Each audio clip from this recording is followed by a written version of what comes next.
Eh bien voilà, bonjour mesdames et messieurs, comme vous le savez, tout le plaisir est nôtre de vous savoir très nombreux devant votre petit écran, attendant avec impatience et patience ce nouveau numéro de Homéostasie. Votre impatience se justifie parce que depuis un certain temps, il y a à boire et à manger sur le plateau d'Homéostasie, la spiritualité de profondeur. On pense même que cette année, l'année 2014, c'est bien terminé pour nous et on démarre en tremble 2015, donc dans la vérité, dans les profondeurs de la spiritualité, parce que depuis 2000 ans, nous avions entendu des choses et nous y avions cru fermement, mais depuis un certain temps, quelqu'un est en train de balayer tout ça. Avec démonstration biblique, on a entendu, Jésus-Christ n'est pas Dieu. Démontré bibliquement. Jésus-Christ n'est même pas le Fils de Dieu aussi. Démontré bibliquement. Il a été envoyé aux Juifs, mais il est la lumière des nations. Démontré bibliquement. Et beaucoup d'autres choses. Son sang ne sauve pas. Et aujourd'hui encore, à boire et à manger dans ce thème qui fait trembler les hommes de Dieu, parce que l'Église est-elle de Paul ou de Jésus? Ils n'ont pas pu répondre, parce que justement on a conclu en bonne et due forme, l'Église est de Paul, malheureusement. Alors que c'est Jésus qui était censé être le guide de cette Église, et même Jésus lui-même avait dit, n'ayez personne d'autre comme directeur, si ce n'est lui le chemin qui mène où? Au Père. Oui. Mais Paul vient pour nous dire qu'il est l'apôtre des nations, et Ahmed Yala, parce que c'est de lui qu'il s'agit, vient ici nous démontrer que Paul c'est un retardataire, un imposteur infiltré de retardataires juifs romains, parce que déjà Pierre, qu'est-ce que vous en pensez? C'est lui qui détient les clés données par Jésus aux cieux et aux vous de tous, et ce Pierre-là, Dieu lui-même, de par sa souveraineté, l'avait envoyé ouvrir la brèche, donc aux païens par Corneille. Homme de Dieu, vrai ou faux? Donc l'église devait appartenir à Jésus et non à Paul. Sinon l'église serait de Pierre, qui est l'apôtre, le véritable apôtre des nations. Qu'à cela ne tienne, nous avons fait revenir Ahmed Yala. On vous salue déjà. Bonjour. Bonsoir. Voilà, Ahmed Yala, le thème d'aujourd'hui, Jésus-Christ n'est pas mort à la croix, c'est quelque chose que nous avons déniché dans le Coran.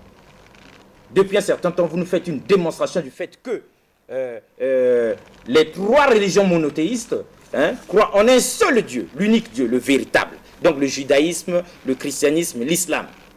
Donc démonstration avait été faite que toutes ces trois religions s'alignent sur Dieu, le véritable. Et Jésus, il est connu dans les trois livres. Donc la Torah, l'évangile et le Coran. Là, tout va bien. Seulement sur cette personne de Jésus, il y a contradiction sur le point central, la mort de Jésus. Les chrétiens, sinon l'église, église traditionnelle comme église de réveil, nous croyons fermement à la mort de Jésus sur la croix et sa résurrection. On levait ces choses-là et l'église reste vide, il n'y a plus rien, plus d'essence. Mais alors, Ahmed Yala, nous avions lu dans le Coran, et c'est là où nous avons trouvé la grande contradiction sur la mort de Jésus. La Bible, elle, affirmait que oui, il est mort à la croix et il est ressuscité le troisième jour. Le Coran dit non. Et le Coran dit, ils ne l'ont ni tué, ni crucifié. Ce n'était qu'un faux semblant. C'est ça qui a fait que nous puissions tirer la sonnette d'alarme, crier au scandale et vous appeler ici pour justification parce qu'Ahmed Yala, vous êtes le juge de touche qui brandit le drapeau comme pour dire ce but-là n'est pas valable. Alors, on vous appelle Ahmed Yala, monsieur le juge de touche, sinon le vrai apôtre des nations, parce que c'est vous qui commencez aujourd'hui à nous démontrer la vérité. Et si nous avons pris beaucoup de temps pour cette introduction, parce que les hommes de Dieu qui grincent les dents dans le noir, ils sont dans la fausseté, ils sont incapables de venir en faire la démonstration ici de la vérité, mais ils créent le scandale. Prenez vos blocs-notes, alignez-vous, soyez humbles. Dieu lui-même a dit, il résiste aux orgueilleux. Hommes de Dieu, tous tels que vous êtes là, avec le prophète de cette génération, Abib Zekele, asseyez-vous et prenez des cours. Donc, Ahmed Yala, on vous a appelé, on vous a rappelé d'urgence ici pour vous demander, vous qui avez les deux pieds assis sur les deux religions qui sont concernées ici, le christianisme de par votre père et l'islam de par votre mère, vous qui avez fait l'étude comparée de ces deux livres, de ces deux grandes religions et qui nous sortez toute la vérité là, vous allez nous répondre à cette question. Est-ce qu'il est possible que vous puissiez faire une démonstration biblique de cette révélation coranique que nous avons trouvée? Ils ne l'ont ni tué, ni crucifié. Ce n'était qu'un faux semblant. Merci beaucoup, cher mon ami journaliste, pour l'occasion que vous nous donnez, chers amis téléspectateurs, pour l'occasion encore une fois qu'on se retrouve dans l'unicité de Dieu. Dieu étant un, comme l'a dit le journaliste, les trois religions font allégeance au même Dieu, le Dieu d'Abraham, Abraham qui a eu deux enfants, Isaac et Ismaël, Jésus-Christ de la postérité d'Isaac et Muhammad de la postérité d'Ismaël, donc qui a donné le christianisme et l'islam. Donc nous sommes dans l'unicité autour des mêmes dieux. C'est ce même Dieu qui est propriétaire de toutes les Écritures. Retenez que Dieu nous enseigne qu'il a envoyé 313 messagers et 124 000 prophètes. Ça, c'est une révélation islamique. 313 messagers et 124 000 prophètes. Et tout cela, c'est pour éclairer chaque peuple dans la vérité de Dieu. Donc, étant dans l'unicité de Dieu, Dieu étant le propriétaire des trois Écritures, la Torah, l'Ancien Testament, le Nouveau Testament et le Coran, donc la vérité de Dieu se conclut dans le Coran. Et comme a dit le journaliste, dans le Coran, Dieu nous dit, prenez la citation, dans Coran chapitre 4, versets 157 à 158, voilà ce que Dieu dit. Ici, ce n'est pas Yallah qui dit, c'est Dieu qui dit, et chers amis téléspectateurs, ayez l'esprit de discernement. Lorsque nous venons ici, c'est pour que nous parlons des Écritures, et non, ce n'est pas de la philosophie, ce n'est pas de la dissertation, mais c'est la vérification des Écritures. Donc les Écritures que je sors ne sont pas les Écritures de M. Yallah, c'est Dieu qui parle. Coran 4, versets 157 à 158, nous dit ceci, Dieu dit ceci. À cause de leurs paroles, nous avons tué le Christ, Jésus, fils de Marie. Dieu dit, or ils ne l'ont ni tué, ni crucifié, mais ce n'était qu'un faux semblant. Je retiens trois choses, ni tué, ni crucifié. Autrement dit, que le Jésus qui était à la croix ne serait pas le Jésus-Christ que Dieu aurait envoyé. Ce n'est pas Yallah qui a dit, hein. C'est le Coran. Ils ne l'ont ni tué, ni crucifié. Mais nous savons que dans la foi chrétienne, il y a un Jésus qui est crucifié. Nous allons voir bibliquement, savoir est-ce que ce Jésus-là, bibliquement, tout ce qu'on va démontrer ici, ça se passe dans la Bible. Alors donc, ils ne l'ont ni tué, ni crucifié, mais ce n'était qu'un faux semblant. Alors retenez encore une chose, Dieu dit qu'il a fait un faux semblant. Donc, comme lui, comme pas lui, comme si ce n'était pas lui. Un faux semblant. Et il continue de dire, et ceux qui discutent à son sujet sont vraiment dans l'incertitude. Quatrième. Il dit, ceux qui discutent de ce sujet sont dans l'incertitude. Dieu continue, il dit, ils n'ont aucune connaissance certaine. Et ils ne font que suivre les conjonctures. Et ils ne l'ont certainement pas tué. Et Dieu l'a élevé vers lui. Et Dieu est puissant et sage. Ce n'est pas Yallah qui a déclaré, c'est Dieu qui a déclaré, c'est coranique. Fort de cette déclaration que le journaliste vous a citée tout à l'heure. Cette déclaration qui nous a choqués. Qui ne doit pas choquer, c'est la vérité de Dieu. En quoi ça doit vous choquer? Ah d'accord. Mais voilà. Mais faites-nous la démonstration. Voilà, maintenant, fort de ça, nous allons regarder maintenant bibliquement, est-ce que nous pouvons démontrer ça? Mais je peux vous dire, restez tranquillement dans vos fauteuils, car Dieu est vérité sur le propriétaire des Écritures. Quand le propriétaire a parlé, qui peut contester? Maintenant, allons dans la Bible, prenez votre Bible, allons-y. Alors, Dieu, qu'est-ce que Dieu dit en ce qui concerne, à titre de rappel? Dieu dit déjà que lui, il interdit de ce qu'on verse le sang humain, et Dieu rejette de ce que le sacrifice humain. C'est ainsi que Dieu dit dans les 10 commandements, 1, tu ne tueras point. Dans Jérémie 19, 4, 6, Dieu a dit, de ceux qui brûlaient leurs enfants au faux Dieu, au Baal, car Dieu ne dit pas de tuer quelqu'un, Dieu dit, ce que je n'ai ni ordonné, ni prescrit, ce qui n'est même point venu à la pensée. Dieu dit, tuer quelqu'un, Dieu ne l'a jamais ordonné. Il a dit, tu ne tueras point, il vous l'a dit. Et c'est ainsi que Jésus-Christ nous témoigne que Dieu n'a pas établi un sacrifice pour les péchés. Jésus-Christ dit dans Hébreux 10, 5 à 7, c'est pourquoi le Christ entend dans le monde dit à Dieu, tu n'as voulu ni sacrifice ni holocauste, mais tu m'as formé un corps, et tu n'as agréé ni holocauste ni sacrifice pour les péchés. C'est Jésus-Christ qui le dit, qui confirme ce que Dieu a dit dans Jérémie 4, 6. Ça nous savons, les hommes de Dieu nous savons à l'église. Donc Jésus-Christ dit que Dieu n'a pas mis un sacrifice pour les péchés. Dans Deutéronome 21, 22, Dieu nous dit, car celui qui est pendu est l'objet de la malédiction. À plus forte raison encore, celui qui est pendu. C'est ainsi que, en ce qui concerne la mort de Jésus, nous avons dit par le passé, ce n'est ni une volonté de Dieu, moins encore de Jésus-Christ, mais il s'agit de qui? Des Juifs. Prenez Jean 11, 49, 57, c'est Caïphe qui décide. L'un de Caïphe, qui était souverain sacrificateur cette année-là, leur dit, vous n'entendez pas et vous ne réfléchissez pas qu'il est de votre intérêt qu'un seul homme meure pour que le peuple et les nations entières ne périssent point. Qui prend cette décision, c'est les Juifs. Autrement dit, c'est celui qu'on appelle Caïphe. Bon, nous avons dit que Jésus-Christ, dans Jean 11, 53, dit ceci, on dit dès ce jour, il résolut de le faire mourir. C'est pourquoi Jésus ne se montra plus visiblement parmi les Juifs, mais il se retira dans une contrée voisine, désert, dans une ville appelée Éphraïm, où il demeurait avec ses disciples. Jésus ayant appris qu'on veut le tuer, Jésus a pris la fuite, il se mit à côté. Dans Jean 7:1, après cela, Jésus parcourait la Galilée, car il ne voulait plus séjourner en Judée, parce que les Juifs cherchaient à le faire mourir. Nous constatons là aussi que Jésus est en train de se mettre hors champ de ceux qui veulent le tuer. C'est ainsi qu'il dit dans Jean 7:19 aux Juifs, Moïse ne vous a-t-il pas laissé la loi? Et vous n'appliquez pas la loi. Pourquoi cherchez-vous à me faire mourir? C'est pas moi qui dis, c'est Jésus qui dit. Donc il dit, pourquoi cherchez-vous à me faire mourir? Moi, un homme qui vous a dit la vérité que j'ai entendue de Dieu. Tuer quelqu'un, Abraham ne l'a pas fait. Vous dites qu'Abraham est votre père. Si Abraham était votre père, vous m'aimeriez. Mais vous voulez faire l'œuvre de votre père, le diable, qui a été meurtrier dès le commencement. Jésus-Christ accuse que ceux qui veulent le tuer veulent faire une œuvre satanique par rapport au diable pour vouloir le tuer, qui n'est pas l'œuvre de Dieu. Jésus-Christ continue et il condamne. Dans Jean 19:11, Jésus-Christ dit, c'est pourquoi celui qui me livre en ta main a commis un plus grand péché. Jésus-Christ dit, le tuer, c'est commettre un grand péché. Contrairement à ce que vous pensez que tuer Jésus, c'était salutaire, Jésus-Christ dit non. Dans Matthieu 26:24, Jésus dit, malheur à l'homme par qui le Fils de l'homme sera livré, il vaudrait même mieux qu'il ne soit pas né. Chers frères téléspectateurs, vous voyez, Yala ne parle pas. Je ne parle pas. Je ne sors que ce que Jésus est en train de dire, ce que Dieu est en train de dire. Il dit, il vaudrait mieux pour lui qu'il ne naisse même pas. Alors que vous chantez tous les jours à la gloire de la mort de Jésus, croyant que vous faites les bonnes choses. Or, Jésus l'a condamné. C'est pour cela que Jésus dit, dans Matthieu 7:11, il dit, demandez, l'on vous donnera. Cherchez, vous trouverez. Frappez, on vous ouvrira. Car quiconque demande, reçoit. Celui qui cherche, trouve. Et on ouvre à celui qui frappe. C'est pour dire que si tu demandes à Dieu, Dieu te donnera.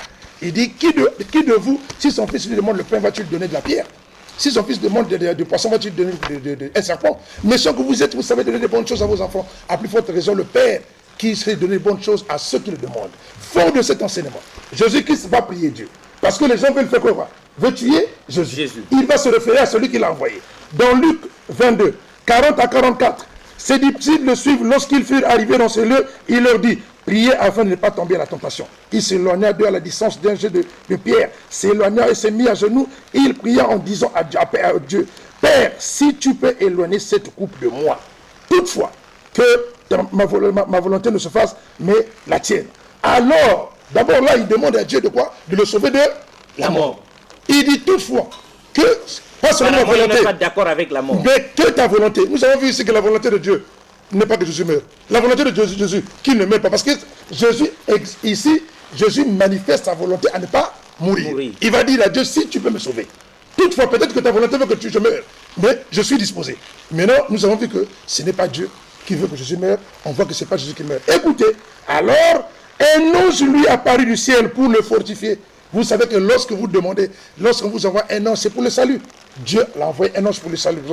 Étant en agonie, il priait instamment et ce sueur devint comme des grimauds de sang qui tombaient à terre. Jésus a prié jusqu'à ce que, même nous, personne ne prie comme Jésus.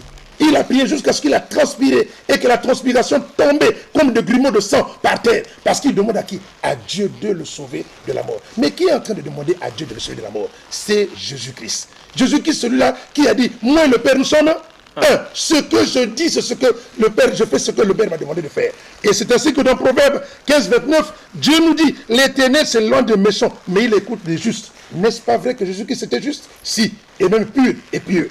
Et voici encore Jésus-Christ lorsqu'il va ressusciter Lazare, il vous dit, Père, je sais que tu m'exauces toujours. Pour Jésus, il sait que Dieu l'exauce toujours. Et c'est ainsi que lorsque Jésus priait, nous allons voir de la prière de Jésus, Dieu l'a-t-il exaucé ou pas? Prenez votre Bible, dans Hébreux 5, 7, il nous est dit, celui qui dans les jours de sa chair, ayant présenté avec des grands cris, avec des larmes, avec des prières et des supplications à celui qui pouvait le sauver de la mort, et ayant été exaucé à cause de sa piété. Un point, un trait. C'est écrit comme ça. Ayant été exaucé à cause de sa piété. Prenez la Bible, Hébreux 5, 7. Monsieur Alexis, cher frère, nous vous disons tous les jours que vous avez reçu la Bible à la face A, mais on vous donne la Bible à la face B. Ce n'est pas une autre Bible qui a été écrite, mais c'est la même Bible. Mais malheureusement, ces choses-là ne vous sont pas montrées. C'est pour ça, lorsqu'on le sort, ça semble bousculer les têtes. Malheureusement, c'est une vérité. Ah, donc, vous comprenez? Donc ici, la Bible nous enseigne que Jésus-Christ, qui a demandé à Dieu de le sauver de la mort, il a été exaucé. Qu'est-ce que ça veut dire exaucé? Quand vous demandez, ça veut dire que ce que vous avez demandé est donné. Et à cause de quoi? À cause de sa piété. Donc Dieu exauce la prière de Jésus à ce que Jésus ne meure pas. Mon cher, j'ai fait ici déjà une démonstration de la volonté de Dieu à ce que Jésus ne meure pas. La volonté de Jésus de ne pas mourir. Jésus qui était demandé à Dieu de le sauver de la mort. Et la Bible conclut, ce n'est pas Yalla. Dieu avait exaucé Jésus à ce que Jésus ne meure pas et à cause de sa piété. Les charismatiques hommes de Dieu. Et n'oublions pas, je vais dire, et lorsque Dieu, sa prière était exaucée, l'ange qui l'a fortifié, en ce moment-là, l'ange est venu lui doter de tous les pouvoirs. Car c'est après la soi-disant résurrection que nous allons voir, c'est là où Jésus va déclarer auprès de ses disciples que tout pouvoir m'a été donné. Donc l'ange qui est venu, l'ange l'a doté du pouvoir de se transfigurer et le pouvoir de disparaître afin que les Juifs ne mettent pas la main sur lui. À suivre. Les charismatiques hommes de Dieu que nous connaissons, pasteur Roch, prophète, pasteur Ézéchiel, les Loubota et consorts, apôtres, archevêques, tous tels que vous êtes là, hein? Les apôtres, les grands prêtres comme les Nzembo, c'est comme ça qu'ils s'appellent. Bon, la problématique est ainsi posée. Donc nous allons redire les choses, contre-attaquer par rapport aux enseignements que nous recevons à l'église. Ahmed Yalla, on doit vous dire que tout ce que vous dites là nous blesse, hein? Ça nous blesse énormément. Donc nous faisons un effort appuyé par les textos qui arrivent ici pour nous donner des arguments, pour essayer de vous contrer, parce que vous enlevez au christianisme, sinon à l'église, la pierre angulaire de sa foi. Et ça, nous ne pouvons pas accepter. Du coup, nous allons vous libérer 4 éléments très très importants pour essayer de vous faire comprendre que Jésus-Christ était bel et bien mort à la croix. Matthieu 27, 46, 50, il est écrit dans la Bible, parce que nous vous avons appelé, pas pour nous faire des démonstrations coraniques, on n'aime pas ça. Vous allez toujours appuyer que Jésus-Christ n'était pas mort, mais pour faire des démonstrations bibliques. Et on aime le démarrage que vous avez pris là. Il est écrit, et vers la 9e heure, 15 heures donc, c'est l'équivalent chez nous, 15 heures, Jésus s'écria d'une voix forte, Eli, Eli, lama sabachthani. C'est même chanté dans les chansons là. C'est-à-dire, mon Dieu, pourquoi m'as-tu abandonné? Jésus poussa de nouveau un grand cri et rendit l'esprit. Ça, c'est Matthieu 27, 46, 50. Il a encore écrit dans Matthieu 27, 57, Ahmed Yalla, Joseph d'Arimathée prit le corps, donc de Jésus, l'enveloppa d'un linceul blanc et le déposa dans un sépulcre neuf. On vous ajoute le troisième élément, et c'est un grand signe. Hein? Le troisième élément, c'est un grand signe de la part de Jésus lui-même. Hein? Matthieu 12, 38, 40. C'est Jésus lui-même qui parle. C'est ni X ni Y. Vous allez nous dire encore que c'est Paul qui parle. Là, c'est Jésus. Et Jésus dit, Ahmed Yalla, on ne sourit pas parce que c'est grave hein, ce que nous sommes en train de faire. La contre-attaque qui est lancée ici parce que vous enlevez la pierre angulaire de l'église, ça nous ne pouvons pas accepter. Matthieu 12, 38, 40, il est écrit, sous le contrôle des hommes de Dieu qui ont leur Bible ouverte, alors quelques-uns des scribes et pharisiens prirent la parole et dirent, Maître, s'adressant à Jésus, Maître, nous voudrions te voir faire un miracle. Il leur répondit, une génération méchante et adultère demande un miracle. Il ne lui sera donné d'autre miracle que celui du prophète Jonas. De même, le Fils de l'homme, parlant de lui, fera 3 jours et 3 nuits au sein de la terre. Il a en outre écrit, Ahmed Yalla, pour que vous puissiez répondre à tout ça, parce que vous nous avez vexés, et nous sommes bien en droit de vous dire beaucoup de choses là-dessus.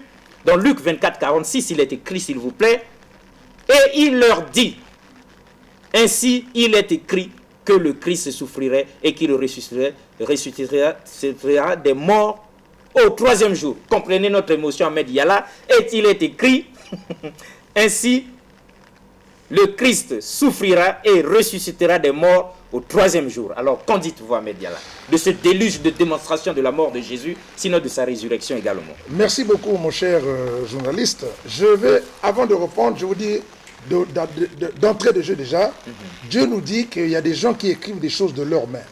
et qui disent que ça vient de la part de Dieu. Mais Dieu le dit, il les défie sous les mêmes écritures, car il les confond. Car Dieu ne peut pas s'asseoir sur le mensonge. Dieu est vérité et pure. D'accord? Vous m'avez lu un verset où vous montrez que Jésus-Christ rendit l'âme. Chers téléspectateurs, prenez vos Bibles, ouvrez Marc 15, 15. On nous dit ceci. C'était à la 3e heure, donc ça veut dire 9 heures. C'était à la 3e heure quand il le crucifiait. Nous sommes dans l'évangile de Marc. Oui. À la 3e heure. On nous dit qu'on a crucifié Jésus à quelle heure? À 9 heures. 9 heures. À 9 heures. D'accord. Jean nous dit ceci. C'était à la préparation de la Pâque, aux environs à la 6e heure, qui est l'équivalent de 12 heures. Quand Pilate dit aux Juifs, voici votre roi, et il le crucifiait. Donc, Marc nous dit qu'à 9 heures, Jésus-Christ était crucifié déjà. On est d'accord? C'est pas Yalla qui a dit. Marc nous dit à 9 heures. C'est écrit, nous disons Amen. Merci beaucoup. À 9 heures, Jésus-Christ était crucifié. Crucifié. Jean nous dit à 12 heures, Jésus était devant Pilate. Bon, maintenant, il y a un Jésus mort et un Jésus ressuscité. Lequel est le vrai, lequel est le faux? Homme de Dieu, réagissez par texto. 06 515 15 15. À 9 heures, selon Marc, Jésus-Christ est déjà mort, crucifié. Mais à midi encore, selon Jean, Jésus est devant Pilate. C'est à ce moment le dénouement. Pilate dit, prenez votre garde. Moi, je vais m'en laver les mains. Donc, qui est le vrai Jésus entre les deux? Donc, nous voyons, nous ne savions pas. Nous voyons déjà. Ça sort de la Bible. C'est la Bible. 9h12. 9h12, je vous donne la réponse. Donc, nous voyons déjà que, puisque l'ange, Dieu a dit que Jésus a prié, Jésus a été exaucé à ne pas mourir. Dieu lui a envoyé qui? Un ange. J'ai dit tout à l'heure que l'ange l'a doté de pouvoir. Il lui a envoyé un ange pour le fortifier. Le fortifier. Qu'il a donné un pouvoir de se transfigurer et de disparaître. Parce que Dieu a exaucé qu'il ne meurt pas. Maintenant, les miracles commencent à se faire voir. C'est pour cela, là nous sommes Marc et Jean. Marc te dit à 9h, Jésus mourut. Jean te dit à 12h, il est devant Pilate. Donc en réalité, on se retrouve devant deux Jésus. Il y a un faux et il y a un vrai. Il y a forcément un faux. Un vrai. Entre les deux et un vrai. Et nous ne savons pas lequel. Vous ne saurez vous départager là pour me dire quel est le vrai, quel est le faux. Si tu me dis qu'à 9h c'est le vrai, je dis le 12h c'est qui?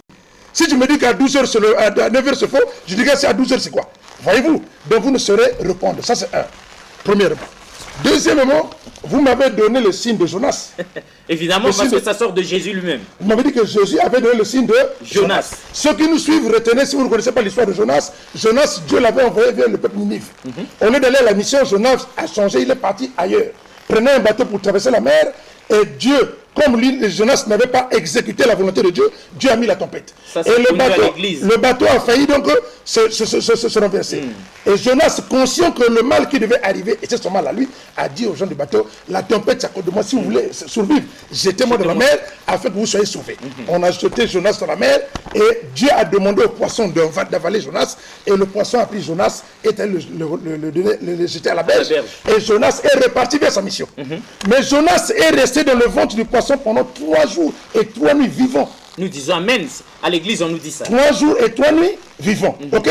Donc, si nous prenons le signe de Jonas, nous devons comprendre que Jésus-Christ aussi doit rester 3 jours et 3 nuits vivants pour que le signe de Jonas se réalise. D'accord?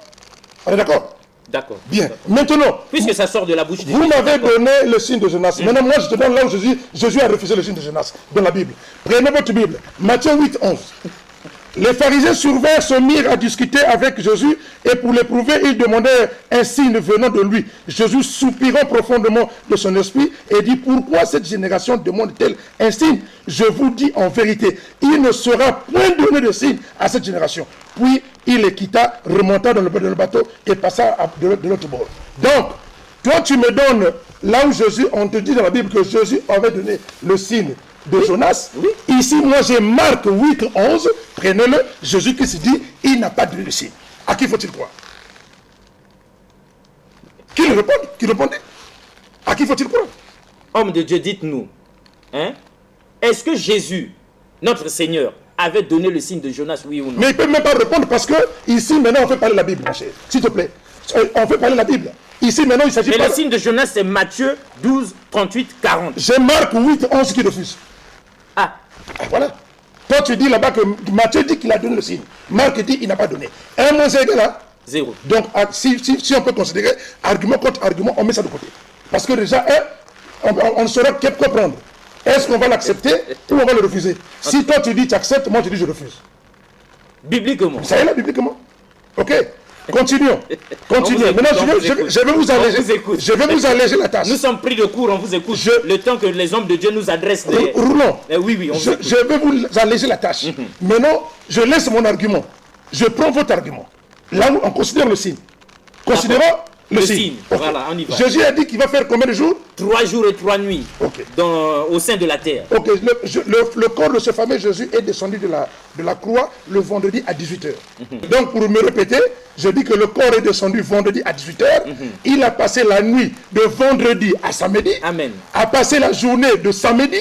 A passé la nuit de samedi à dimanche. Amen. À 4h du matin, Marie de Magdala va au sépulcre. Jésus n'est plus là. C'est écrit où? Prenez votre Bible, Jean 20, 1, 16. Le premier jour de la semaine, Marie de Magdala se rendit au sépulcre le matin.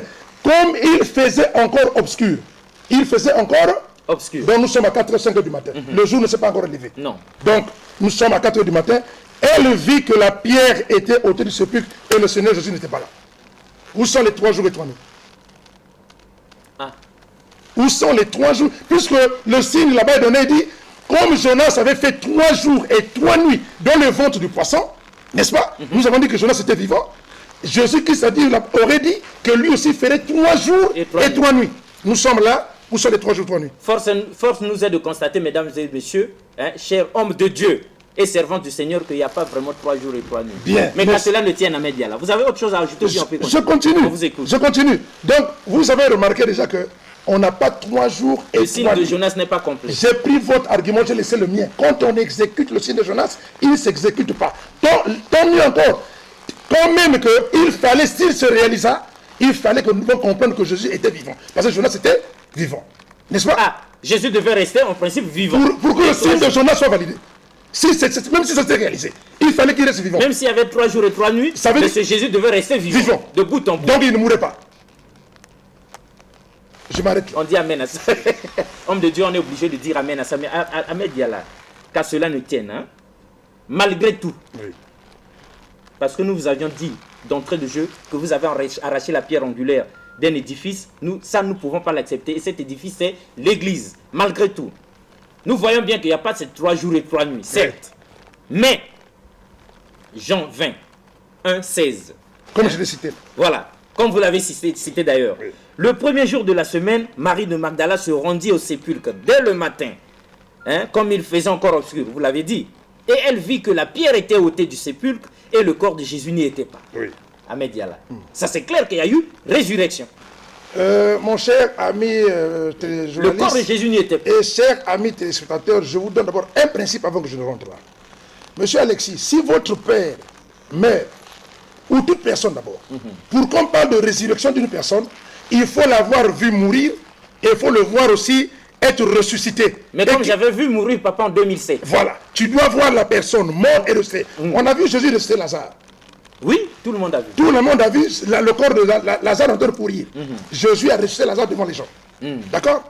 Jésus, une femme avait son fils mort passé dans le cercueil. Jésus a dit descendez sur le cercueil. Ça, c'est des petites choses. Il a fait ça, nous disant. Il a ressuscité la personne. Devant tout le monde. Donc, pour parler de résurrection, il faut d'abord voir l'état de mort et voir aussi l'état de passage de l'état mort à l'état vivant et rester la même personne.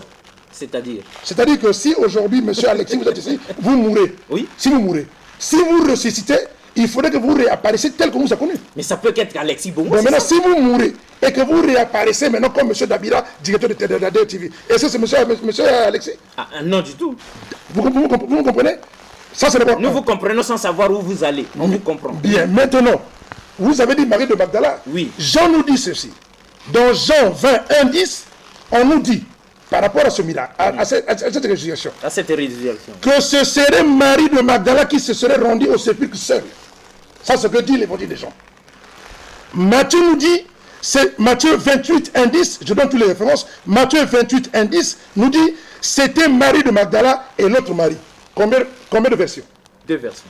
Troisième version, Marc 16, 1 à 6, on nous dit c'était Marie de Magdala, Marie mère de Jacques et Salomé. Combien de personnes? 3 personnes. Troisième version. Luc 24, 1 à 5, on nous dit c'était Marie de Magdala, Jeanne, Marie mère de Jacques et les autres. Combien de versions? 4 versions. Bon, à quelle version faut-il quoi?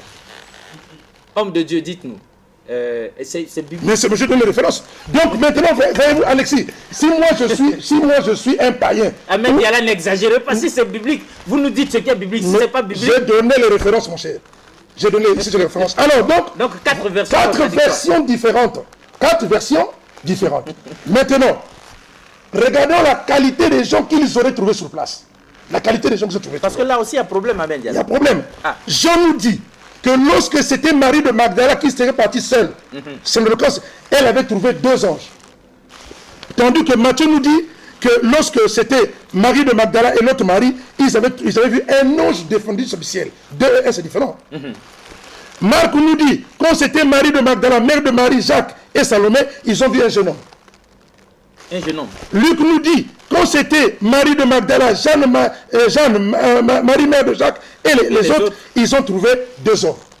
Même sur la qualité des personnes qui sont là, divergence sur les 4 évangiles. Où est la vérité?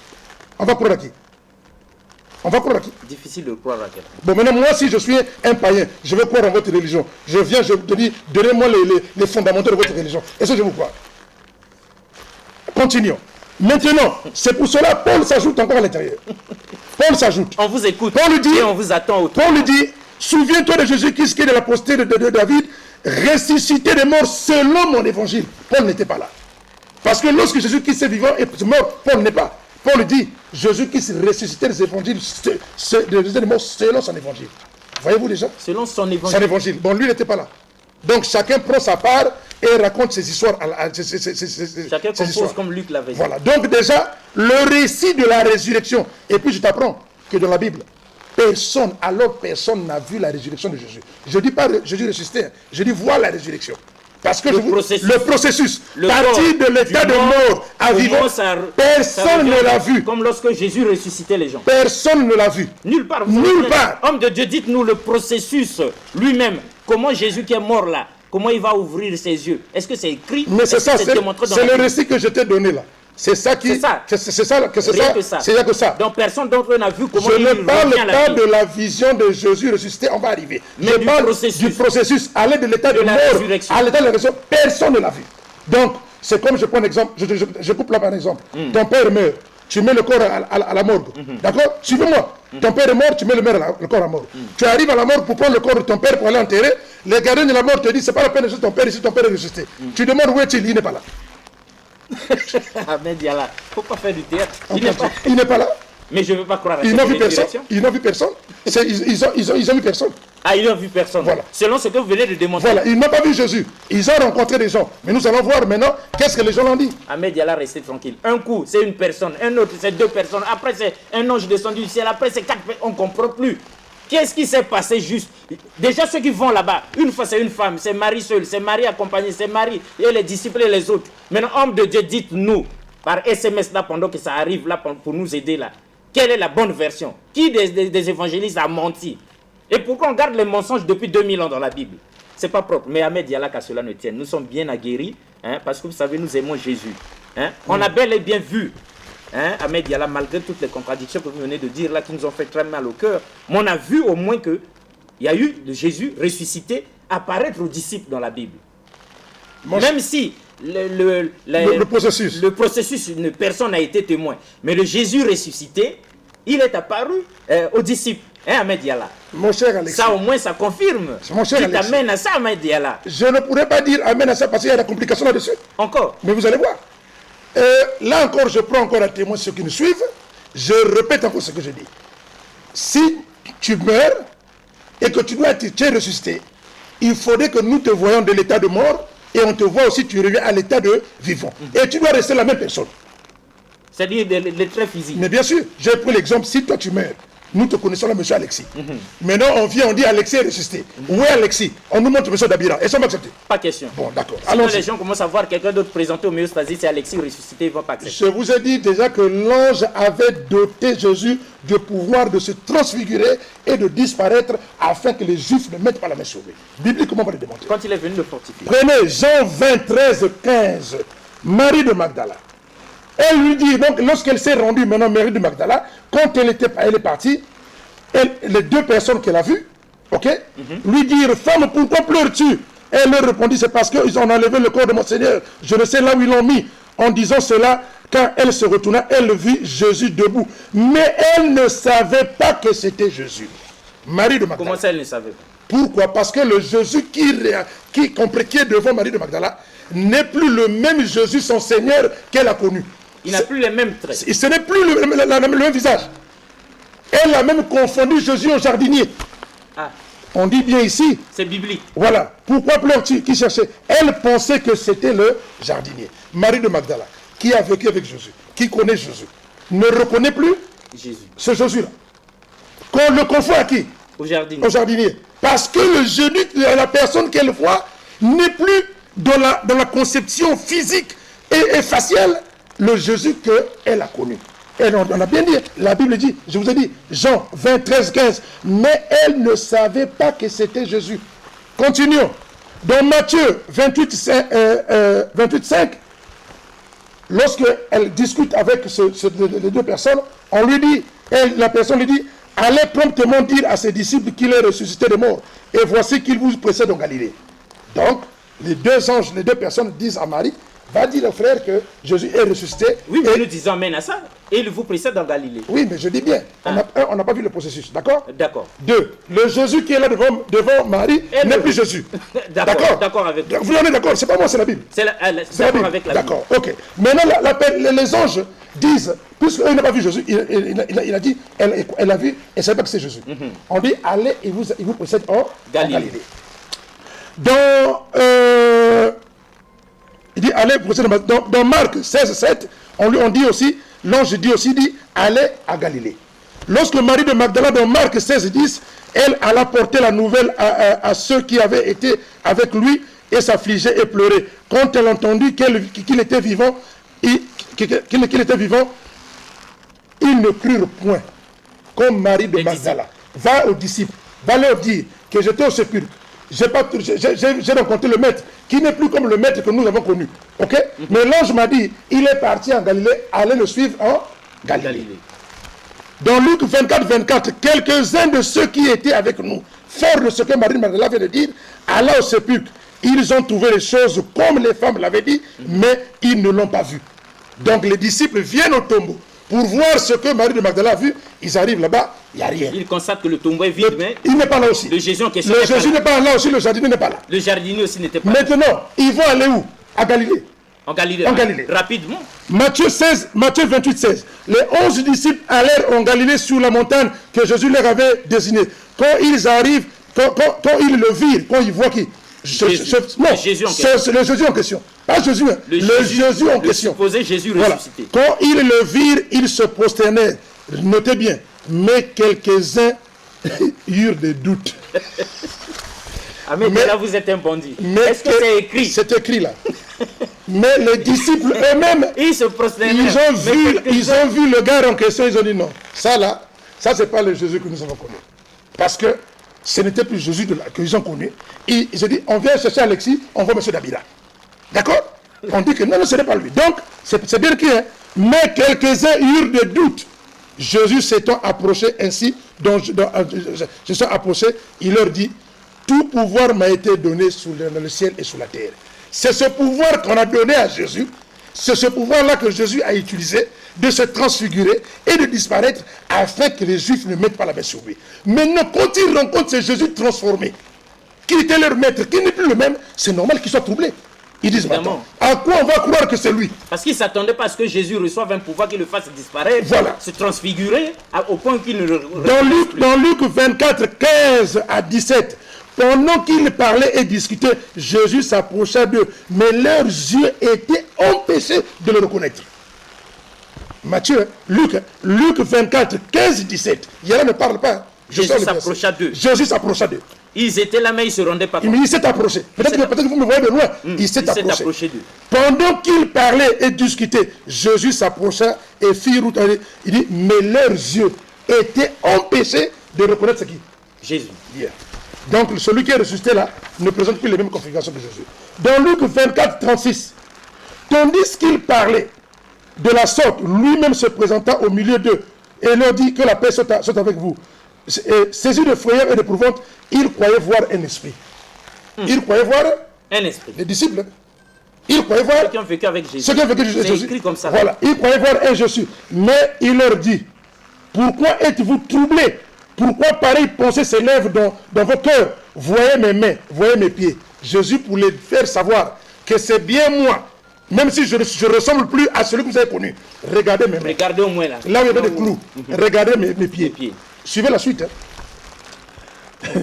Touchez-moi et voyez, un esprit n'a ni chair ni os, comme vous voyez que j'ai. En disant cela, leur montra ses mains et les pieds. Dans leur joie, ils ne croyaient point encore. Comment ça? Que c'était et qu'ils étaient dans l'étonnement. Malgré que Jésus a montré, regardez les mains. Les trous qui sont là, les clous sont entrés. Ça veut dire quoi aussi. Tu nous montres la main, il y avait des trous, des clous. Mais toi là que nous voyons là, ça c'est pas Jésus. Ça c'est pas Média. Ça c'est pas Jésus. Ça c'est pas moi, c'est les disciples, c'est biblique. C'est biblique, monsieur. Frère. Et donc même à ce stade-là, ils ne le reconnaissaient plus. Mais c'est pour cela que c'était même pas lui. C'est pour cela que Thomas avait dit. Contre les autres là, après ça, après cette scène, ils sont allés rendre compte à Thomas. Thomas n'était pas avec eux. Thomas dit rien. Moi, si je ne vois pas les trous là, je ne croirais pas. Vous comprenez? Mais le fameux Jésus en question va apparaître aussi à Thomas. Ah. Oui, pendant qu'ils sont ensemble, apparaît à Thomas. Il dit à Thomas, puisque tu viens, touche. Regarde bien. Et Thomas a touché. Bien que Thomas s'est exprimé, mon Dieu, mon Seigneur, mais Thomas constatait que le corps là, ce n'est pas Dieu. Quand Thomas regarde, est-ce que c'est Jésus? Voilà. Il s'exprime bien. Mon Seigneur, mon Dieu, par rapport au trou. Mais le visage, le corps là. Jésus en question. Marc 16, 12. Après cela, écoutez un peu le miracle que Jésus fait. On vous écoute. Il apparaît sous une autre forme. Ah. C'est pas moi, c'est la Bible, mon cher. Marc 16, 12. Après cela, il apparaît sous une autre forme à deux d'entre eux qui étaient sur le chemin pour aller à la campagne. Ils revinrent l'annoncer aux autres, qui aussi n'ont pas cru. C'est-à-dire ici, qui ne le crurent point. Ils n'ont pas cru aussi. Ils ont, oh, on l'a vu. Mais il ressemblait à qui? Non, il ressemblait pas maintenant. Non, nous, on ne croit pas à ça. Ok? Voilà. Enfin, il apparut aux 11. Maintenant, constatant que, bien qu'il est en train d'apparaître, mais les 11 ne sont pas en train de le reconnaître. Ils sont douteux. Et il apparaît. Enfin, il apparut aux 11 pendant qu'il était à table. Il leur reprocha leur incrédulité et la dureté de leur cœur parce qu'ils n'avaient pas cru à ce qu'il avait vu ressusciter. Parce qu'il constate que oui, vous ne croyez pas parce que je ne ressemble plus à celui que vous avez connu. Même si nous étions à la place Jean 21, 4 à 6. Le matin étant venu, Jésus se trouva sur le rivage. Jésus est où? Sur le rivage. Mais les disciples ne savaient pas que c'était Jésus. Ah. C'est pas Yala, c'est pas les gens, c'est les disciples. Jean 21, dans la Bible. Jean 21, 4 à 6. C'est la pluie des versets. Comme dit mon très cher frère, pasteur, le monsieur Lobota. Et nous aimons ça, c'est la démonstration biblique. C'est pas Yala qui parle. Monsieur Alexis et mes frères, c'est pas Yala qui parle. D'accord, on vous Jean 21, 4 et 6. Le matin venu, Jésus se trouvait sur le rivage. Mais les disciples ne savaient pas que c'était Jésus. Jésus leur dit, enfin, il nous reste 2 minutes. N'avez pas mangé? Il répondit, il leur dit, jetez le filet de ce côté. Ils jettent, ils trouvent le poisson. Et c'est ainsi que Pierre dit, c'est le Seigneur. Donc Jésus était là, il ne le reconnaissait pas. Vous savez bien que pendant qu'ils étaient dans des maisons, portes fermées, Jésus rentrait dans ces maisons-là sans ouvrir la porte parce qu'il avait le pouvoir de disparaître. Et enfin, dans Luc 24, 30, pendant qu'ils étaient à table avec eux, Jésus prit le pain. Ils ne savent pas que c'est Jésus. Après avoir rendu grâce, il leur ouvrit les yeux. Maintenant, Jésus leur tape un dernier kata. Maintenant, il leur ouvre les yeux pour dire maintenant, je remets la véritable face. Voilà. Lorsqu'il remet la véritable place, ils le reconnurent, mais il disparaît sur place devant eux. Voyez-vous? Donc Jésus était nanti de ce pouvoir, de se transfigurer, de disparaître. Je dis, je clôture par là, Luc 24, 30 à 31. Pendant qu'il était à table avec eux, il prit le pain, il rompit, et après avoir rendu grâce, il rompit le pain et le donna. Alors leurs yeux s'ouvrirent, et ils reconnu, ils le reconnurent, mais il disparut devant eux, pour leur montrer qu'il disparaît. Et c'est enfin que je te donne que Dieu a dit, dans le passage coranique, que Jésus-Christ n'a ni été tué,